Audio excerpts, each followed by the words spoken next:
gosh. Oh, are we public? I believe we are. If someone wants to check. Oh, y'all are very slow. Look at this. You guys are on a time delay. Yeah. Okay. I'm being made to watch an ad. You know what's on the bigger time delay? Joe Biden. Look at it. Wow, the printers already started. Oh, I'm getting a phone call. Oh, You're getting a... David, this is a stream. You can't take a call right now. I'm getting one of the calls from the voicemail. All I right. still remember that. All right, it's laggy. Is there any way we can get less laggy, Lex?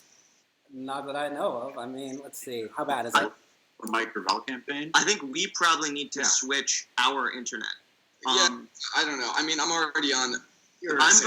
I'm going to see if check your voicemail. It's switching us onto my hotspot This is makes all it public. better. Yes. Well, let me make a statement to the public. Now you see how tightly organized we were in getting Exactly. qualified. Yeah. We are disciplined. We are strong. It's We're unbelievable organized. that we qualified considering how disorganized this campaign is. This is the power grassroots, right? All right. Well, can people hear us? All right. Audio's fine, they say. So we're just gonna go ahead with that, I think. Wonderful. Yeah. You guys aren't lagging, so that's fine. Oh, That's okay. fine. At least if Mike's not lagging, we're good. Okay, they say they can hear us. All right, so I should start introductions for everyone. So, Mike, man of the hour, needs no introductions. Oh, let's introduce him anyways. Let's give him all his titles, all his honors. You guys are the men of the hour. I'm riding along on your skill and talent.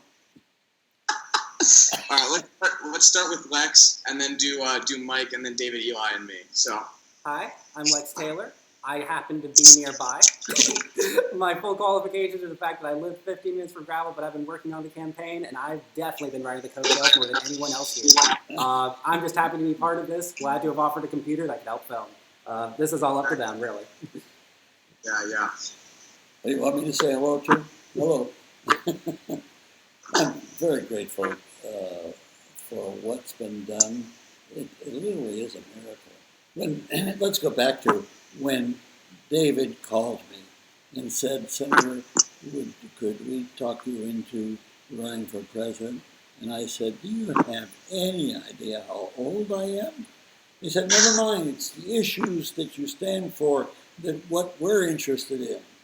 And so it started. Then of course, though I hadn't agreed, I did agree to do the one step and then the next step, and then Henry did a release from me stating I was actually running. So they've done every step of it, and I congratulate them for that, because we have been able to get a lot of issues exposed via this whole process. Yeah. I mean, it's really gone further than any of us possibly could have thought. David? David, you're supposed to introduce yourself. Oh yes. I'm sorry. I'm reading. I'm Dick. I'm the campaign Chairman. manager. No, you're the chairman, and he's the chief of staff. Yes, I'm chief of staff. And Director. yeah, it's a huge honor to work for Senator Gravel. It's a lot of fun too. But yeah, I mean, it's very exciting to reach the threshold. And yeah, I really look forward to it. Charismatic as always, David. Yes, that truly was. Eli? I'm Eli. I am the least online of the three teams. I'm director of operations, which means basically I do whatever Henry and David tell me needs doing at any particular moment. I'm absolutely thrilled we made it to 65,000, and I want to thank Mike for letting us do that. Yeah, until people discover the massive fraud that we're committing here, that the donor counter just set it to automatically go up. It's not connected. Yeah, we actually only have 15 donors. I didn't We're even actually the donate. only donors. I didn't. It came out yesterday. It came out yesterday when David sent out the mass text message that I realized I had not yet donated as of yesterday. I actually also donated yesterday. Yeah, you guys are very helpful. I know. I'm out here sending my comma, Andrew Yang. He sent Thank some Andrew pics. for me. I appreciate it. Andrew, appreciate it. Appreciate your support. He said, okay. Senator Gravel says he appreciates. He says, congratulations, you earned it. David, should I No, call they earned Yang it. and get him on I stream? enjoyed it. I don't know if this Andrew, Yeah, let me tell you tell him something, he's- Andrew. I don't know if he's meet you- available right now. And I think when he gave us the number, I think it was implicit that we should not abuse this. Yeah, we should not call him to get on stream. Okay. Yeah, people are asking what video games we're going to be playing. Hold on, okay. We're not that cool. We're not that Except very that on. by going to So, no, Detroit, David never used Twitter before when we started the campaign. Okay, wait. Let me. Wait, really quick. The senator is about to say something to Yang. yeah.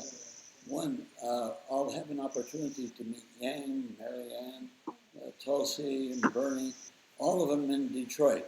Whether I get on the stage or not, we may have to fight to get me on the stage, but I'll look forward to meeting all of them in the flesh. For sure. And I'll make the last introduction. I am Henry Williams, Chief Strategist, Chief of Staff, and the guy who keeps David from tweeting at 4 a.m. some of the time, and some of the fails. But I think we should get it right into both which questions people want to ask of us. I think, firstly, we should give just like a state of the campaign kind of update right now to everyone who's watching on stream. Maybe you can't see my video. It might be very lagged, but hopefully you can hear the audio right now. We can hear you. So here's the state of the race, basically.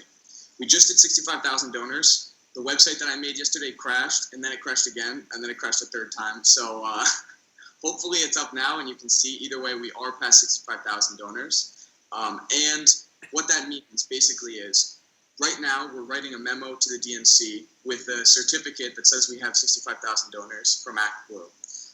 They're going to get back to us hopefully tomorrow morning, telling us that we've hit that qualification criteria. But here's the deal.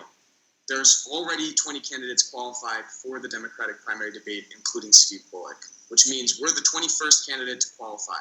So starting, I think, next week, before they do the drawing of which nights people will be on, they're going to be doing a tiebreaker between the candidates. So the DNC so far has not released extremely specific instructions on how they're going to do this tiebreaker, but what they're saying is that they're going to prioritize people who qualified via the polls over people who qualified via the donors like us. So what that means for the campaign is that there are basically three ways that we could possibly get Mike on stage, right? The first way that we could get Mike on stage is that one of the candidates drops out. I would say this is actually the most likely outcome. It's been traveling around our campaign that we should attempt to bully one of the candidates out of the race. I don't endorse that idea, but Neither do You're I. stating it. Neither do I. I just need to throw that out there. And then I would say, further than that, the other option that we have is that in one of the remaining polls between now and July 16th, there's maybe 8 or so left, that we pick up another 2 polls for Mike, where we have 1 qualifying poll right now. And the third option is that we get a bunch of progressive candidates to stand in solidarity with us and to say, we have to go, they have to let us into the debates no matter what happens, right? You know, because we hit the threshold. And here's the real deal, right? John Hickenlooper, according to a recent article, has less than 14,000 donors, right? And we have 65,000. And I think that just proves that, you know, polling, there's a lot of statistical anomalies there. Where we are right now, I think we have genuinely more support than those campaigns. So, I mean, we're going to fight as hard as we possibly can to get Mike on stage. And for sure, we're going to be there in Detroit at the debates, whether whether they let him go or not. And I don't know, maybe we'll rush the stage or something halfway through. If they don't let us go up. Well, right. what you can do is they can get 10 on the stage and put a little bar stool at the end, and I'll sit on the bar stool. For sure. Okay, so let's answer some questions from the stream. People are asking us questions. So to everyone who's watching right now in any of the platforms, just post your questions in the comments, and I will try to get them read out here. So let's see what we got here. All right. They're saying, big question. I read online that your staff has tried calling the DNC hundreds of times. Have they actually confirmed anything with you guys in the past? I read that they don't even usually answer the Gravel campaign. David, you want to answer this one? Yeah. So we have some of our staffers have been very courageously badgering the DNC, finding the personal phone numbers of prominent DNC members. Yesterday, after many months of trying, we finally succeeded in getting access to this form that we were supposed to have access to a long time ago. I notice now I'm on a time loop, and it's weird looking back at me, but yeah. So yeah, we have the official form. They finally gone back to us. So yes, I think in total, like, we didn't personally do the calls, but hundreds of calls have probably been made to the DNC, personal phone numbers, the children of DNC officials, the spouses. We had to threaten DNC officials, death threats. No, I'm kidding. I could have sworn that like someone said that they like dated someone who worked at the DNC and they were trying to like get a connection through that or something. I think so. I think what happened was Dooley used to babysit the cat of Betty Curie, the former secretary to President, and she knew the guy who was responsible for debates. Really? That's how Yeah. we got contacts? Yeah. Okay, all right. This one is from Mike. If you do get into the debate, do you have a specific strategy on how to get heard? A lot of the debaters don't get a lot of time. Yes, I think some of the points I'll raise are sufficiently dramatic that it's not going to be an easy cutoff. Yeah. And I've been thinking about this, that this isn't going to just spring up on the night of the debates. I have a strategy how to approach it, what the issues I want to cover. I don't think I'll be attacking anybody other than attacking everybody at once with the fact that that how many people are really dealing with the 800-pound gorilla in a room. That's the military-industrial complex, which are making pigs of themselves in stealing the treasure of our government, robbing it from education, from healthcare, from infrastructure, you name it. That has to be spoken to and dealt with, and if it's an embarrassment to the government, so be it. And sorry to interrupt, but do you think like the prison camps at the border are a really good example of that? Because if I understand correctly, they're taking a lot of money from the military and using it to militarize the border, create the camps, and all that kind of stuff. All of the above. All of the above. But it's even it's more serious than just the borders. What it is, we're talking about the survival, our survival on the planet, and that's what I plan on addressing. For sure. Lex, can I just jump in real quick? People are saying that it's really hard to hear Mike. Is it possible? Can we turn up the volume for your mic? I can try. Can I get closer? If I get closer? Yeah, let me try to bring this a little Sit closer. closer and talk louder as well. I think that might work. How's that? Okay, Testing, let's see what kind of stuff we get. People are saying, all right, let me see. Test. What somebody says, will you challenge Joe Biden to single combat on the debate stage? What's that? Is that physical combat? Clearly. And if so, I'm in good enough shape. I got one good hit in me, but no, Joe is imploding. He doesn't need any further pushing from me. I think my staff has done a little bit of that, but no, I have no intention of disparaging any individual who's running. What needs to be disparaged is the policies that we have that they buy into implicitly. And of course, the policy that I'm talking about is the military-industrial complex, which is the 800-pound gorilla in a room, and the only people talking about it are Tulsi Gabbard and Bernie and I think Elizabeth. But certainly everybody should be talking about it because they're really stealing our treasury for weapons that don't make any sense. They're not rational. Who the hell's going to attack us? There's nobody out there that's going to attack us. They all want to trade with us. They all want to be decent people. We're the ones that are the scary one in the block. You know, we frighten the world, and I don't think we should be very proud of that. Yeah. So that's the tenure, the loving involvement that I'll have on the debate. Yeah, absolutely. Senator, Mary Ann. Wait, David and Oh. Eli, really quick. They're just telling us whenever we're not speaking, we got to mute ourselves so that they can hear us. Okay. Okay. So Mary Ann Williamson says that fabulous. She says that she's so happy for you. Well, you thank her for me because she can hear me.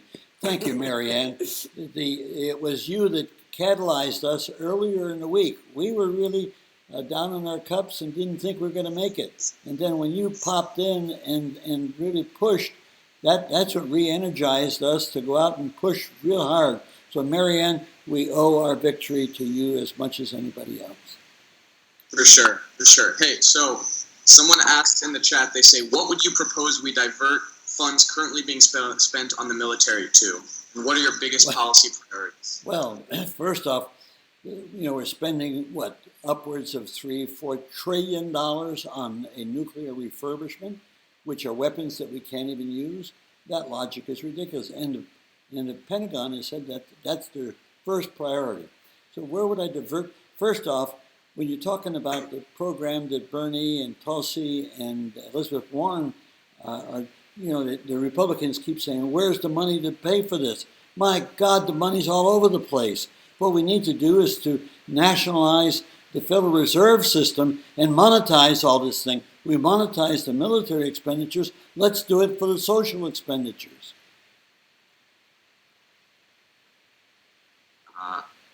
People are asking, they're asking what your feelings about that trans rights are human rights. Well, I feel very deeply. My views on this go back 20, 30 years when I was in the Senate. And one of the things that I was really upset of when I ran in 2008 was that, people couldn't get around their hands, particularly Joe, couldn't get their hands around, or no, Obama, couldn't get their hands around the marriage between two individuals regardless of sex. I came out straight away for that. And not only then, but when I was running for re-election in Alaska back in 1980, every time I would go to a meeting or fundraiser, there was a 4.5 foot a plywood billboard of a fetus.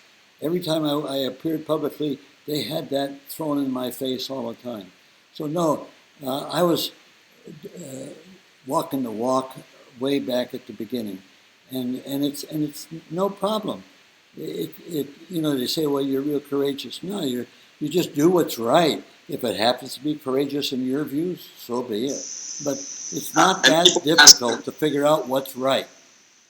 Yeah, and people are asking. I think they just want you so they can get the audio clip. They just want you to say trans rights are human rights. Trans rights are human rights. In fact, one of the areas that in the book that I'm writing is I think the ERA should be enacted as soon as possible, and I'll be calling for that in a methodology to do it, which of course the sadness is that 52% of our population are women, and they can't even get an amendment through. That's sad. Not the fault of the women, the fault of the structure of our system. That sounds good. All right, David, you got something? Oh, how do I find the questions? Another classic revelation of our structure. I was looking at the Twitch feed a little bit, and the question that I have. So I understand that you're not going to attack people on the debate stage. You're not out there to decimate people and all that. But when we're talking about the policies that you're against and all that, would you be willing to talk about the policies that some of the people up there, especially Joe Biden and Harris, have put forward themselves? Like Joe Biden's his crime bill with the 101 disparity with crack cocaine and powder cocaine, and the horribly racist system it created, Harris with like jailing the parents of truant kids, all of those kind of things. Well, you see, I don't need to address those. The people already know that. It's all a question of getting a message across that they don't know. And the people don't know about the threat to our planetary existence with the policies, the nuclear policies that are advocated by our military and our political leadership in this country. That's what needs to be addressed. The other things, all the issues that are taken up, like of course I'm for single-payer health care. Of course I'm for these various issues, but I don't need to bring it up. The candidates are already doing that.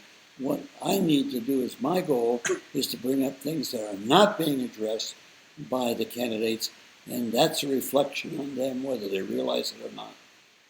For sure. And one of the things that they're asking about in terms of that, well, I mean, I guess the two things that maybe we should bring up and talk about, I think, are anti-imperialism and the legislature of the people. So maybe first, why don't we talk about our general foreign policy platform and the kind of things you want to say on stage? The foreign policy we have is an imperialistic policy. And plus, as a government policy, we're a bunch of murderers. I don't know how Americans feel about this, but when we sanction 20 nations, and who are we? And of course, when you sanction, you got to understand that's murder. Under the Clinton administration, 500,000 kids died, and the Secretary of State said, "Well, that's what do you call it? A senior moment." Collateral? Yeah, that's collateral damage. It's not collateral damage, it's murder. That's what it is. And right now, we are sanctioning Venezuela. Who the hell are we to sanction Venezuela? They haven't done anything to us that I know of. And so what we want to insist, because they have a socialist or a communist leader, that they should change because we feel they should. That's an issue up to the people of Venezuela. But there were some records that about more than 40,000 children have already died in Venezuela because of our sanctions. The sanctioning doesn't work, but what it does is it punishes the poor around the world where we attack. The theory is we're going to punish the poor so they'll revolt against their leaders. How stupid, because what really happens is we strengthen the tyrants with our sanctions because they blame everything on us rather than their own shortcomings. And I got to tell you again, let me repeat, sanctioning 20 countries that have not done us harm is war by another means. It's war, and we kill people in war, and we're doing that with our sanctions. For sure. And I've not heard anybody in the debates talk about sanctions. Yeah, and they're asking for another issue, vaguely related to this, which is that of Palestine and Israel, and particularly freeing Palestine. So your thoughts on that? Well, first off, we can't go in and free Palestine the way it's presently structured. What it is that, of course, the government of Israel that controls our government on this subject of Palestine, Israel, and the Middle East. It's the tail wagging the dog. And that's what's going on in our society. And there's no magic to it. What you have to do is recognize that Israel needs to make the decision so that we have two different countries. A single country won't work because it's going to be populated primarily by Arabs over time. And so that defeats the whole religious basis of Israel. And so I always make the statement, if you love Israel, you cannot vote for Netanyahu, period. Sounds good. Okay. Another question from people is about your feelings about reparations for American slavery and other past atrocities. No question about it. For slavery, and of course for the genocide to indigenous people, the Indians. What we need to do in that regard, I understand there's a study being bantered around legislatively. I don't know if it's fully approved at this point, but we do need to make a study. What we have to do is go after the generation that is being punished by their economic, literally, insolvency. We have to put the money forward for education of people of color so that their education is equal to the education that you have in Westchester. And what's happening is that you've got a situation where we depend upon the taxes on property, local taxes on property. And of course, if you got a rich community, then you got a lot of money for education. If you got a poor community, well, you can barely get by. This is wrong, totally wrong. We need to reconstitute the financing of education, and it has to be the first priority in the nation. And we've seen this happen in a country like Finland, and there's no reason why we can't do it here. We need to pay our teachers at the same level as doctors, and they should be as professionally qualified, and we should have we pay them a super wage, and we expect and get super teachers. That's just a part of the process. But we see best results in the world when education is controlled at the central level of government. Well, hell, in the United States, it's just the opposite. We disperse the educational policies and monies at the lowest level. And those that are poor get literally very little and suffer a terrible experience with it. Education is the way, it's the seed corn of the future. And it makes no sense for a country like the United States to disparage the future by loading them down with debt and then not giving them a uniform criteria of education. I can't stress that enough. You judge a civilization by how they treat their youth and how they treat their adults. And we fail on both counts. For sure.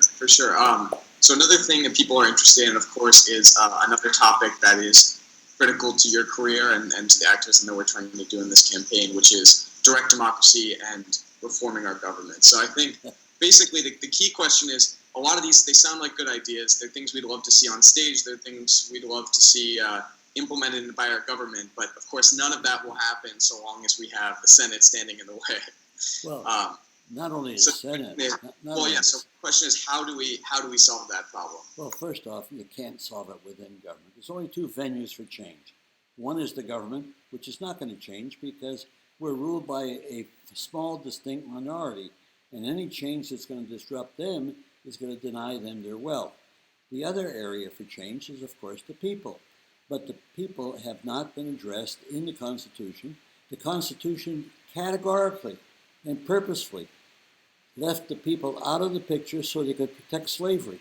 People were held at arm's length both for the ratification and the drafting. Now, I've spent the last 25 years of my life working on this particular subject, and I am putting forth a manual, literally a manual in great detail that will permit us to enact and operate a legislature of the people, where you could have 100 million people legislating once a week, because the votes would take place in a week-long process at the end of a deliberative process. And I speak to the specific details. This is not pie in the sky. What we can do is the people have the right to amend the Constitution. The Constitution for the representatives is in Article 5. What I'm talking about is the basic human right, and it's stated in the preamble to the Constitution, we the people do ordain. That means we're the creators of government. Well, if we can create government, we sure as hell can alter it and improve upon it. And that's what needs to be done. And so, like I say, I will have my book. No, I've been delayed because of this campaign. Every time I turn around, I get a call for an interview. So my book has been delayed. But I'll have the book out by September, and that book in detail. And it won't be hard to read. It's not going to be more than 70 pages. so you can sit down and read it all at once. And it has in detail every little thing that needs to be done for the people to enact laws in a very deliberative fashion. And once we have that, it's Katie bar the door. Because when the people come in as lawmakers, bear in mind, the representatives have a monopoly on lawmaking. And law is the center core of civilization, the center core of democracy. And so we don't enjoy participation in that regard. The monopoly is there, and we need to break that monopoly. And I have a specific plan to do that. All I ask is for people to read it and reflect on it. And if you want to turn around and have a majority governance as opposed to a minority governance, then you got to act on what I'm talking about. For sure, and in terms of the similar issue of government accountability and holding people, holding government responsible, everyone in the chat is asking you about freeing Chelsea Manning and Julian Assange, which I know you have very strong feelings about. And don't forget Snowden up there in Russia. That's not a location of choice. But as far as I'm concerned, all three of them are heroes. And that's the reason why I got some problem with Peter Mayer, and that he apparently took exception to Obama's commutation of Chelsea Manning's sentence to time served.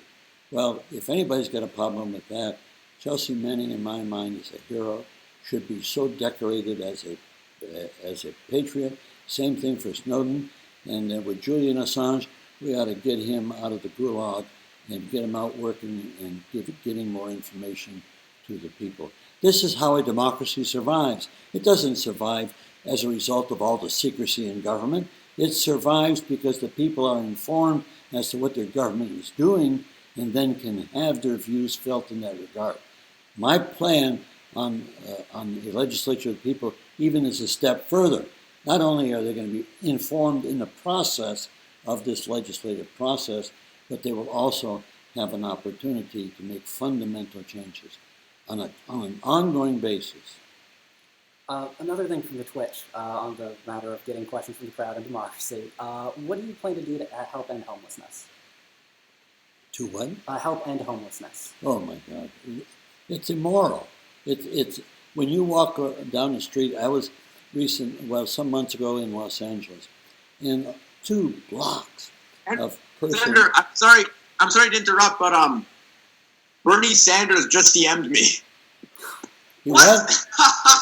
Bernie Sanders just direct messaged him on Twitter. Oh, okay. What did he say? Well, he said that it's his communications director, and So his communications director DMs David. okay, well, it's cool. It's cool seeing DM from Bernie Sanders. Okay, that's all I'm saying. David, Tell we're talking here. about homelessness here. Come on. We'll tell Bernie that we'll be able to get his agenda entirely enacted by the people being empowered to make laws. That's what I like to hear. I actually want to maybe pivot a little bit to another super important issue to the campaign, which is the architects of American foreign policy who are war criminals and deserve to go to The Hague. So your thoughts on that? Well, I would help drive the car to get him to The Hague or put him on the boat. But we're talking about, former presidents. We're talking about Dick Cheney and the entire neocons who engineered the war in Iraq. There's no end to it. And the thing that was very discouraging to me is when Obama first got elected, and they said, well, we ought to go after these people legally. He says, no, we don't look back. Well, I'll tell you, if you don't look back, you repeat what was there. Hegel has a great statement, and let's make sure I get it right, is that what we learn from history is what we didn't learn from history. Okay, got it? For sure. No, absolutely. Let me see what else we have going on here. That question about homelessness. They're asking what Bernie homelessness, said, David. What did the communication director say? Homelessness. Let me finish that question. Right, let's Here. get back to your something you said. It's- All right, let's get back to homelessness, and then we'll come back. Okay, it's not a complicated issue. It's a money issue. It's a health issue. A lot of these people that are on the street have mental problems that need to be addressed. We can thank, who was the president? Ronald Reagan, for emptying the institutions of the people who had mental problems. We need to reestablish these institutions with a caring policy, and we need to be able to fund the housing for these people rather than the catch as catch can the way it's done now at the local level. That's not nearly enough money to address this problem, and there's no reason why we can't fund a solution to the problem, because we're supposed to be a wealthy country, aren't we? For sure, for sure. And then we got one more thing, which is people are asking about: would you have the U.S. rejoin the International Criminal Court? And related to that, also, how do you get people to respect human rights worldwide and change the international order? Well, you begin to provide some leadership, but it comes down to the lowest level. When you say the criminal court, of course, we should, it's the Treaty of Rome, and we should have signed it and abide by it. 70% of the people, this is a figure I saw just recently, 70% of the people are not prepared to have an American who's guilty of a crime tried outside of the United States. Boy, that's the height of hubris on the American side. The people, here, let's be clear, the people are part of the problem. It's not just the leadership. And what the people need to do is to get off this kick that we are the greatest in the world. We're not. We're not any better than anybody else. And we should act that way, and that will lead us to what is the solution to the problem. I now call it the American model. What did we do in 1777, 87, and 88, and 89? We set up a federated plan. We federated all of the 13 individual countries called the United States. And we federated them. And what we need to do is to have a federation of the nation states of the world. That is the only way we're ever going to have world peace, and it's the only way we're ever going to be able to deal forcibly with the degradation of the planet. And so, you won't hear politicians talk about this, but that the only answer to our human survival is for us to become a federated government. And we have the UN. We can improve upon the UN. We don't have to start from scratch. This is the legacy that Franklin Roosevelt gave us, which is the United Nations. And all we got to do now is address the worst part of the UN. There's a lot of good parts. And so that's the solution. Have a federation of the world states, country states around the world. And then we'll be able to do away with war. We'll be able to do away with all the shortcomings that we have. And we'll be able to build a country which is based upon empathy and sympathy and love. That's the answer. There's no magic to this. We know it individually. We just have to appreciate it collectively. For sure. Absolutely. So pivoting a little bit, people really want to hear about two things, which is one, how do we address climate change and the climate crisis? And especially, how do you deal with the outsized effect that climate change has on primarily black areas in cities like New Orleans and other ones that are low-lying and near water and at increased risk from climate change? I've got to tell you that even if we had a government, and we don't with Trump, even if we had a government that said we're going to go back into the Paris Treaty, the Paris Treaty has no enforcement. And so if you think that without enforcement you can beat the carbon polluters that have all this wealth, you think you can beat them without equal level of power? Not in your lifetime. That's the reason why we eventually have to have a world federated, nation-state federation of the world. And then they'll have the power to stop wars and to address aggressively the problem of climate change and also the nuclear problem.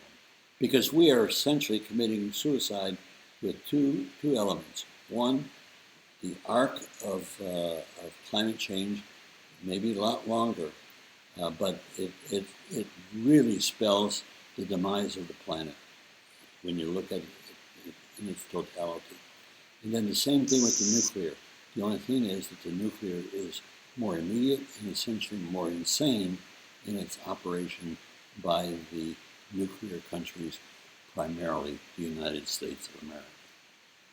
For sure. It's obvious that the United States alone can't stop global warming. But are there any policies that you think are like maybe the most important for us to enact here at home, or try to advocate for, or anything like that? Well, I think the fairest policy would be a cap on carbon, and that would distribute very evenly across the economic spectrum those who create more carbon or less carbon. So that would be the easiest, most effective way nationally to deal with this problem. But of course, you think you can get this over the Congress when you got a Mitch McConnell who's the Grim Reaper and stops everything? You know, I laugh when you hear candidates say, well, I'm going to reach across the divide and I'm going to work with Republicans. There's nobody over there. They've all gone over the hill like lemmings following the Piper Trumpian. And so you're going to reach over there and got an empty deal? Hell no, that's not the way to do it. The way to do it is to realize what's right and act upon it. Act upon it. This fear, well, I want to confess as a former politician, or still to some degree, that politicians are basically cowards. They work real hard to get the power, and they don't want to jeopardize that power by doing something that might upset some people. Well, my God, we need to upset some people in this country. Half the country are really off the rails, and that's the half that's led by the Trumpian lemmings. So, did I answer the question? Sometimes I rattle on and I forget what the question was. That was Senior that was, moment. Senior that was a moment. perfect answer. So I think maybe turning just away from today, maybe one of the things that's most condemnable about our politicians is that they are unwilling to make courageous stands. And I mean, what you're most known for, certainly in your Senate career, is one of the most courageous stands of any legislator. So maybe could you talk a bit about what it was like to read the Pentagon Papers and the Congressional Record, and maybe how it informs your idea of what politics is, and maybe the duty of the people who serve in government? Well, first off, when I was involved with the Pentagon Papers, I was scared stiff. I didn't know what was going to happen to me, that I'd go to jail, get censured, lose my position in the Senate. So all of that came into play. And if you recall, when you look at the YouTube tapes, I broke out sobbing. The reason why I was sobbing was very simple. I was ashamed of my country. We were killing people in Vietnam for no reason. And of course, there was a general who called me and said, Mike, do you know what's worse than a soldier dying in vain? I said, what? More soldiers dying in vain. They died in vain in Vietnam. They died in vain in Iraq. They're dying in vain in Afghanistan. And when you see the new head of the Joint Chiefs of Staff telling us, well, we got to stay in Afghanistan. My God, it's their country. Let them deal with it. Afghanistan has been the cemetery of empires, and now it's our cemetery for our empire. Absolutely. All right. So let me see what other kind of questions we have here. Oh, And then actually maybe, well, so you have something, Lex? Yeah, one big one that I saw in the Twitch chat was, would you be willing, or will you talk about decriminalization of sex work on the public stage? No, if somebody raises it, I'll address it. Yeah, I think we should decriminalize. Here again, it's based upon a very simple belief. You cannot legislate morality. And to think that you're going to legislate the absence of sex in our lives is wishful thinking, and it's foolish. And so if the issue comes up, of course, I would, and this is not a recent commitment on my part. I was talking about this when I was in the Senate. I was talking about federation in the Senate. Many times when I made a speech traveling abroad or in the United States, at the end of the speech, I would say that I'm an American, I'm an Alaskan, and I'm a world citizen, And my priorities start with world citizen America and Alaska, in that order. And because first and foremost, we are human beings. We're citizens of the human race, and we don't act like it. That's sad. That's sad. For sure. And another issue related to legislating morality, of course, is that of drug prohibition. So maybe if you could talk about your positions on legalizing marijuana and other drugs and the Portugal model as well. Well, my wife and I were never able to have a home together. We've been renters ever since 30 years ago. And I didn't come out of the Senate much better than I went in. But what happened was, and of course, being a maverick like I was, who's going to invite me to sit on their board of directors? Never got an inquiry in that regard. However, 5 years ago, somebody from a cannabis company called me and said, "Mike, would you serve on our board, because we realize that you're very, very much opposed to the war on drugs." And I am. Right from the get-go, when Nixon did this, I was opposed to, and I thought it was tragic at the level of what we did with alcohol, with prohibition. And so I think that, and I think we ought to take a page from the Portuguese government. The Portuguese government, and to some degree Switzerland and the Netherlands, have decriminalized all drugs. If a person has an addiction problem, it should be treated as a health problem and not as a criminal problem. And once we grapple with that, and we now see a country like Portugal, which has decriminalized all drugs, and if people have an addiction to a particular drug, then they can go to a doctor and get a prescription and get it monitored. And then when that person is ready to kick the addiction, then the government has policies and programs to help that person do that. But taking people that have addiction, we all have addictions. How many coffees did you have this morning? And so on and on. It's ridiculous to think that this problem can be solved by military action or by putting people in jail. Addiction with the drugs is a public health problem. It's not a criminal problem. And I'd shout that from the rooftops. And I felt that way 40 years ago. Absolutely. And one of the questions people are bringing up a lot, which is, two things. I think the core of which is how do you get money out of politics? And then also, what is the current state of affairs in terms of money in politics and lobbyists? And why does all that mean that we can not get political change through our system? Well, you can't get political change because you saw what the courts have done. You've seen what the Congress has done and the executive. You're not going to get any change. This is where the power.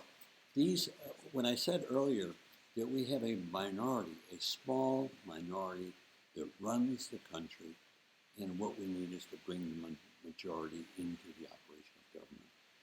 And so I don't see any way you're going to be able to take, under the present structure of representative government, you're not going to have a prayer of ending the abuse that takes place with money in politics. Just not going to happen. Now, politicians will make great speeches. Oh, when I get elected, I'm going to do this. Hell, they can't do any of what they're talking about.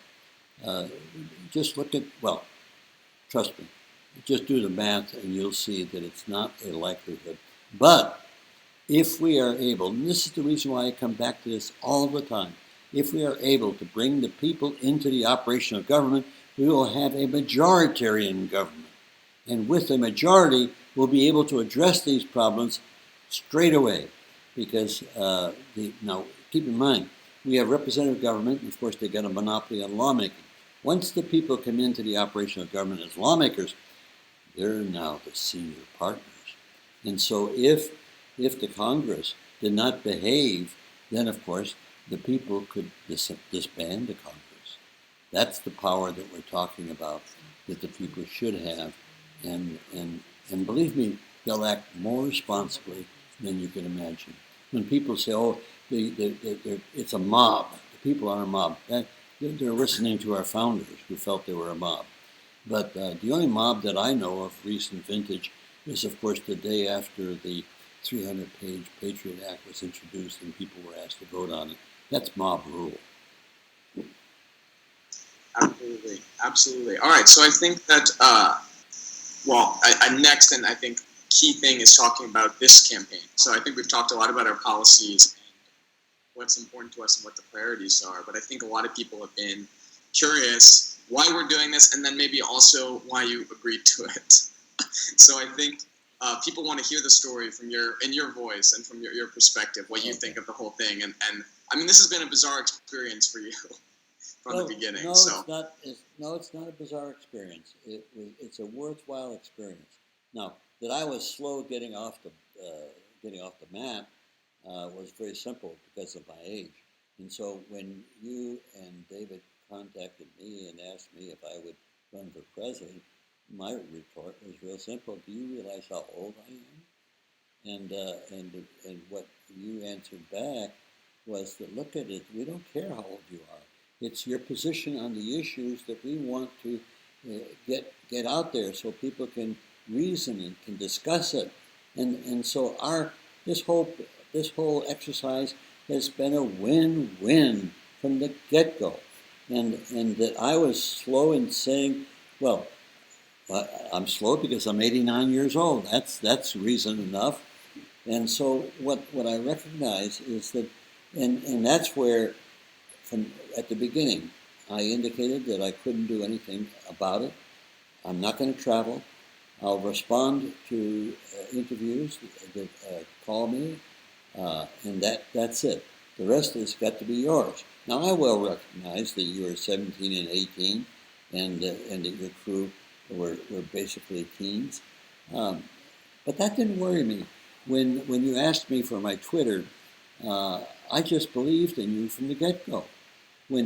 Particularly when you you did the research on my views on issues, particularly the view I have about a legislature of the people.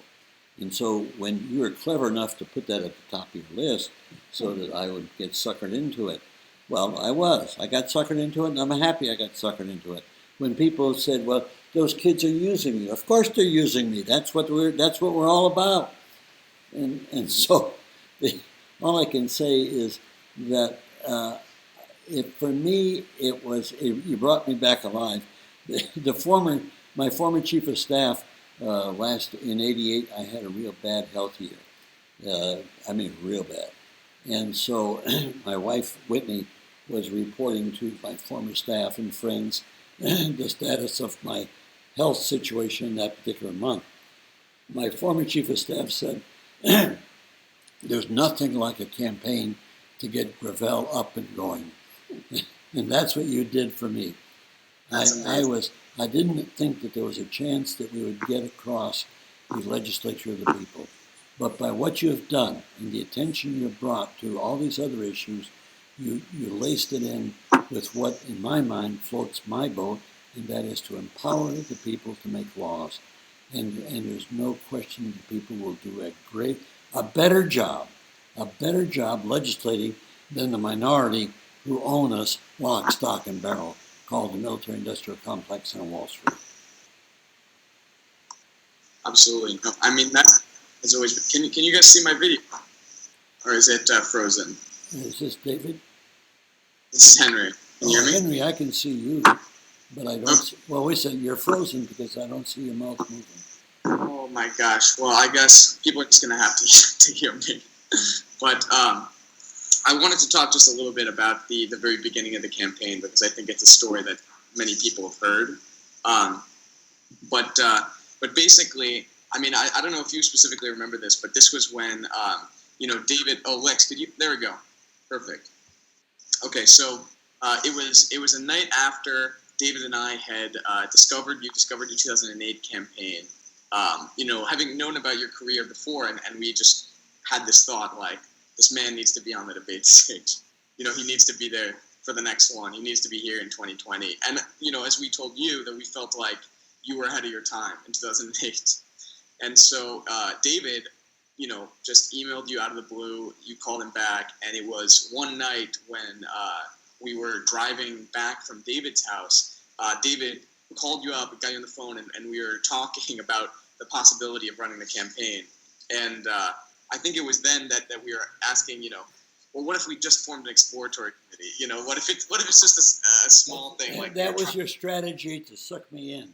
yeah, was to get the foot in the And door. it worked. You got the Yeah. foot in the door, and then. But what I thought was hilarious is that the whole thesis was to get me in debates, and then all of a sudden you came up with this letter saying that, well, Senator, you've got to commit to running for president, not just an exploratory.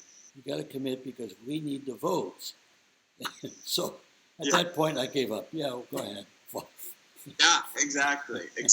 And we wanted to prove all along from the beginning. We just really wanted to prove to people that something like this could work, that it could go somewhere. Well, and it I mean, did. that was kind of It did nationally. Well, it did globally. So absolutely. you should. Yeah, we just learned you two- that a lot of people from other countries were trying to donate to us, even though it's illegal. Yeah. Well, we want to thank our biggest supporter, Vladimir Putin. Good.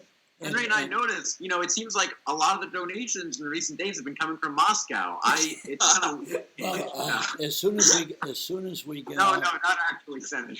yeah. David, this is a public live stream. I hope you know that. I shouldn't joke about that. That's a good way to get in trouble. Well, tell me what else is new with YouTube. Well, and so I think it was right after we had first launched it, and David he went to fec.gov and filled out a filing with his home address on it. No, And- with my home address. Oh, on yeah, it. his home address on it. Right, let's put his address. Oh, they're frozen. Hello? Okay, so he just made the filing, and a random reporter just happened to see it on Twitter, and then I was asleep that night, and I wasn't even awake. It was like 1 a.m., and I think David just called you and just like, I need the Twitter. We have to start now. We don't have any time. We have to start now while we still have a chance. And I was just thinking, we'll see if one journalist pays attention to this. And then I woke up the next morning with, I think, 50 missed calls from David. And David's like, Henry, are you on Twitter? Get on Twitter right now. Check right now.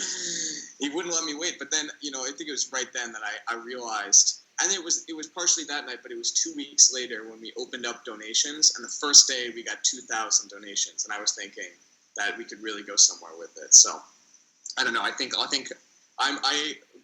Firstly, I think we should have started with this, but I think we have to extend our just most profound thanks to every single person, all 65,000 of you who, coughed up $1, $4.20, coughed up $100, even though we did not ask for that much. I mean, anyone who contributed to this campaign, that wanted to see this message on a national stage, anyone who believed in what we were doing here, and, all of you who hated on us on Twitter, like, you're cool too. Like, we like you as well. I mean, we really have a very loving approach to anyone who believes in what we're trying to put out there in this campaign. So we have to thank everyone who got us here in the first place, because I mean, I thought maybe I was thinking about how many friends and family do I have, and that's how many donations we're gonna get.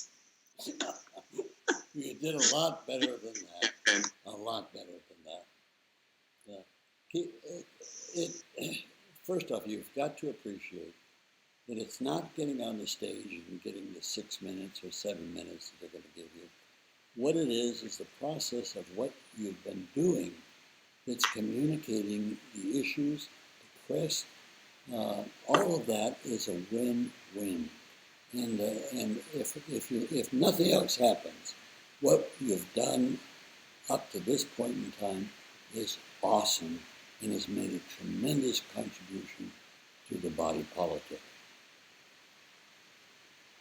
well, yeah, I mean, I want to hear what else. I think we might have to cut it off now, and I think maybe we'll do a bit more live streams in the future leading up to the debates. But I want to hear from the chat, everyone who's watching right now, what final things that you want us to talk about, or final things you want to know about.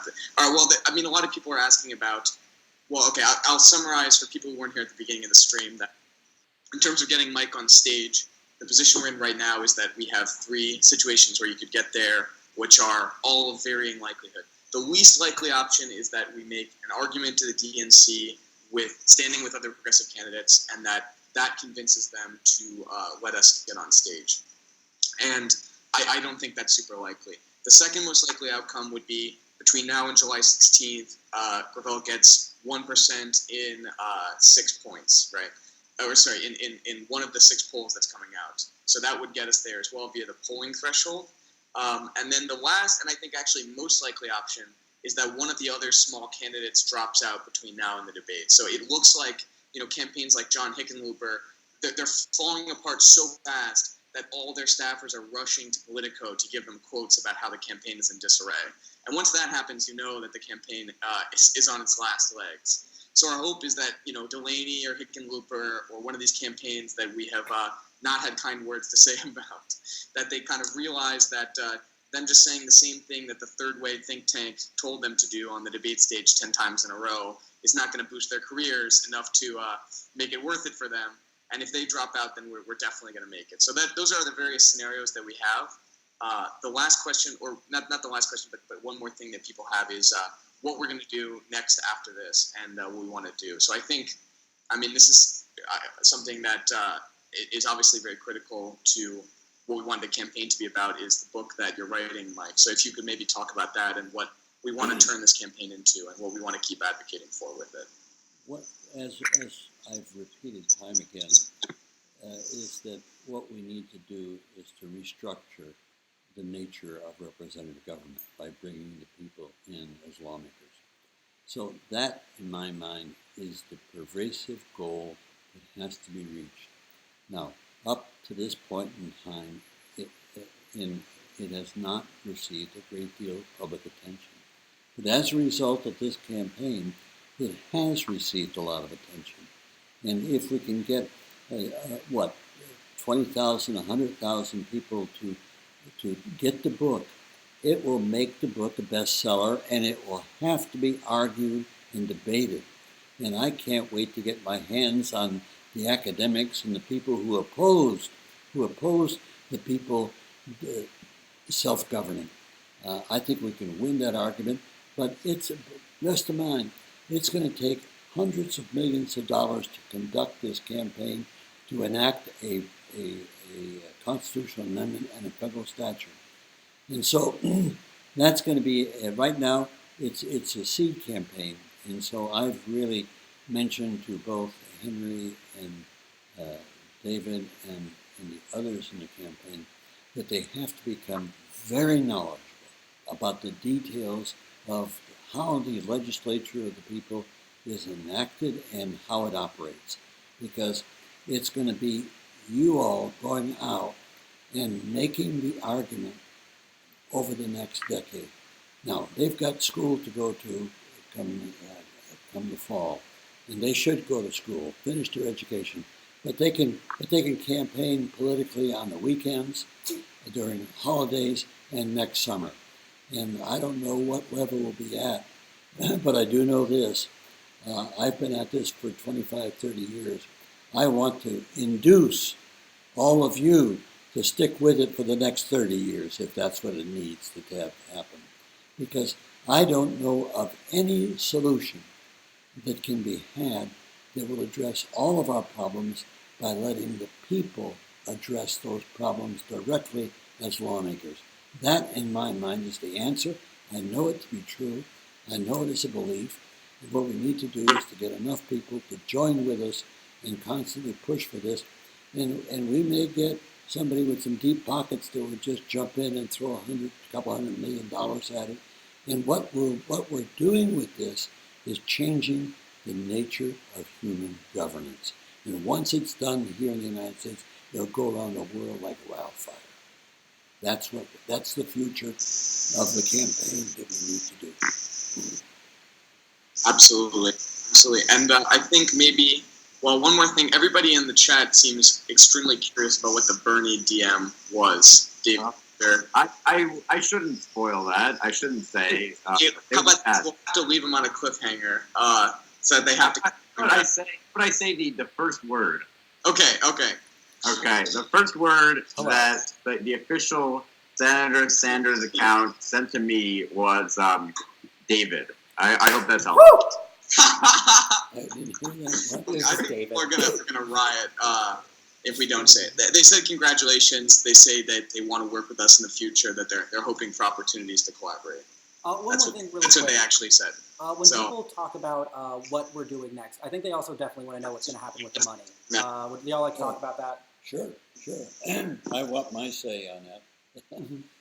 and what it's going to do is here. I haven't had a conference yet with David and Henry, but this is what I would propose: is that there's several people that are running for the Senate that there's a limitation of $5,000 or $5,600, I believe. And so if we picked up all of these candidates who are filing, then we could each give them $5,000. Then we could go to organizations that really carry the message day in and day out.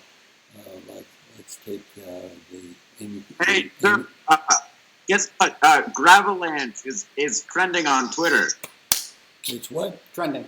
We're popular. People are You're saying fine. your name a lot. It's going big. It's going big.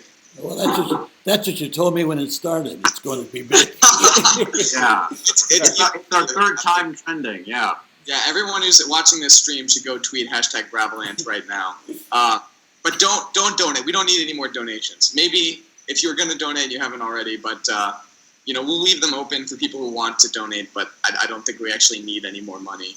And then of course we're going to talk to Mike about what we're going to use leftover campaign funds for. And of course we have phase 2 of the campaign to roll out after this. But basically, we're going to do whatever we possibly can to get Mike on stage. If the DNC screws us over, which is not an impossible outcome, they've done it in the past, then what we're going to be doing is whatever we possibly can, both to get Mike in the conversation about the debate and afterwards, right? We have a lot of stuff in the works. We're not stopping here, for sure. And we'll see how it works out tomorrow. I think we all need to go to sleep maybe before there's that. I haven't go to gotten a lot of sleep, sleep get some lately. rest, and be ready for battle tomorrow. And however it comes out, we've already won. Period. David and Eli, do you guys have parting thoughts? Yeah, I mean, thank you to everyone who's watching, and thank you to all of our donors. We really did pull off something pretty incredible here. You people all you all rock. Hey, nice pun, Eli. Thank nice you. pun. I was saving it. Okay. Yeah. Okay, yeah, and for all of our supporters who haven't seen us live, haven't heard us saying, people are asking what the average donation was. I think it's $4.18 right now. Oh, yeah. Let me Which is check. Almost had that, but too many donations. And then $4.01. Yeah, right because we had a surge of $1 donations, so it dropped.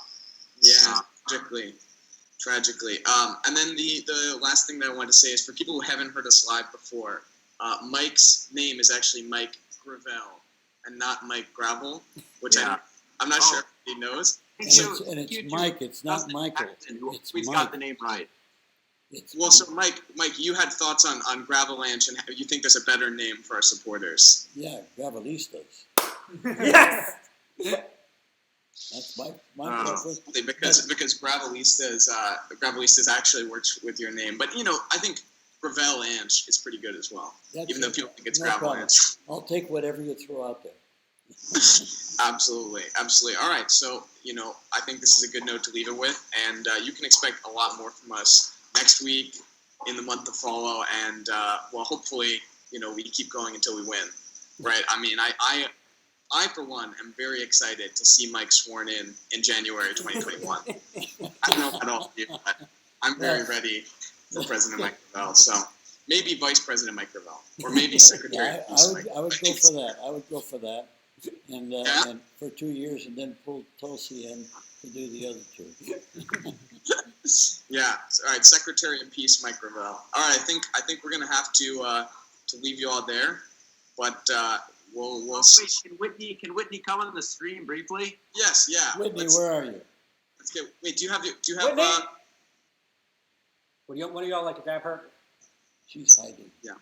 And as you know, she was great to work with. She's the love of my life, and I couldn't do what I'm doing if it weren't for her support. That's simple. Absolutely, yeah. But she doesn't have any makeup on, and so for her, for a woman, that's a big deal. Isn't it? But not for Well, me. In fact, I'm going to get some makeup on my nose. I have a cancer Yeah. operation. Actually, I this is a good story. Is that when we landed in California to meet you in person for the first time, and you met us there. When we got to the house, Whitney had laid out cookies for us and the documentary crew that was following us, and that was I think it won us a lot of points with them, and certainly won a lot of points with me. Whitney's a people person. She loves people. I'm a little bit like Bernie. You know, I love him in the abstract. Sounds good. Sounds good. I think maybe just to actually no. I think that's good. I think we got everything we wanted to get there. David, are we missing anything? Not that I know of. Yeah. Okay. Wrap it up. Okay. All right. We're overstaying our welcome already. People are tuning out. So expect more from us, and hopefully we can do another live stream very soon, and maybe we'll have more stuff in the store next time. Thank you. Thank you. Oh, whatever. It's too late. So Whatever. David, you can what do you have to say? They wanted us in the Slack. They were telling us to add people from the staff to the We'll do do another that stream, future and we'll ones. introduce all the staff. Here, let me make one thing clear. We get on. We'll have about 20 tickets, I believe, and so all of the key people that were working on the campaign should come, and if need be, we would help finance it with our funds.